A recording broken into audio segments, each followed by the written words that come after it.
Hello friends! We start the next lesson and the next slide. This time I want the background image to move forward towards the viewers. Since the image is covered with the semi-transparent background, we cannot select it directly from the slide and need to use the selection pane. Let's hide the upper layer for now, select the layer and click the eye icon in the selection pane. OK, next select the image and add Grow Shrink animation. Change the duration to 3 and let's open the Effect Options menu. Change the size to 107%.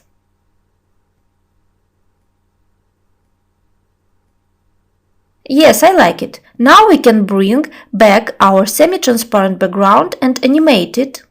Let's apply fade-in animation, duration 0.25. Great! Now we need to animate the middle block. If we start animating each element of this block separately, it will take too much time. For this reason, we can group some of them. Let's click the dark rectangle in the middle and, holding the Ctrl key, click pink group of shapes, the white text "This is why" and the white line. Don't select the blue text, we will animate it separately.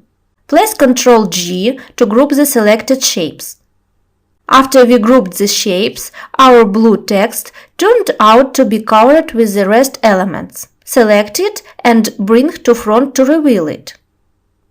Now select the group of shapes and apply the split animation. Keep the default vertical in direction, but change the duration to 0.25.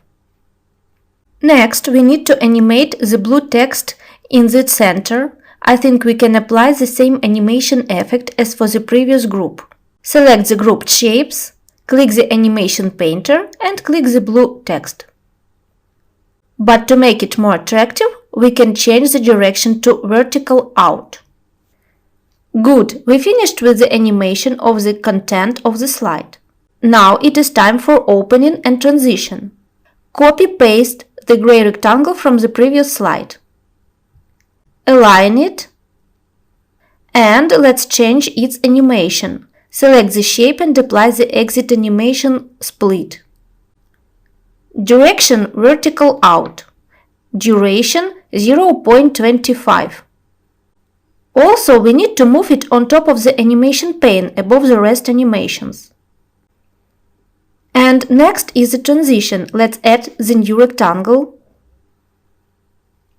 Change its color to white and remove the border. I want to make it the same size as the dark square in the center of the slide. Let's hide the gray rectangle for now. And adjust the size of the white rectangle to the one in the center. The width and height is 4.7.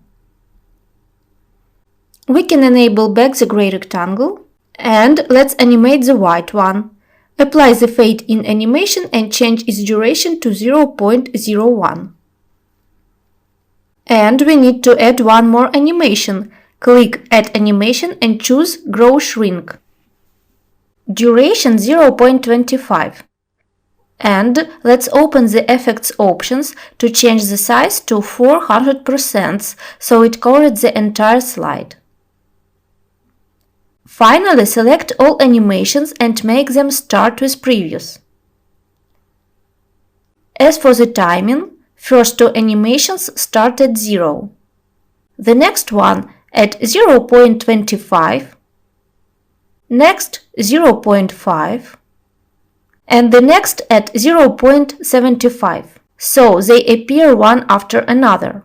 As for the transition animation, they both should start after the rest animations finish. Delay at 300. Good, let's preview what we got. Click Play All to see the result. I like it. Now we can go to Transitions tab and click check mark next to the after. OK, we finished animation of this slide. See you in the next lesson.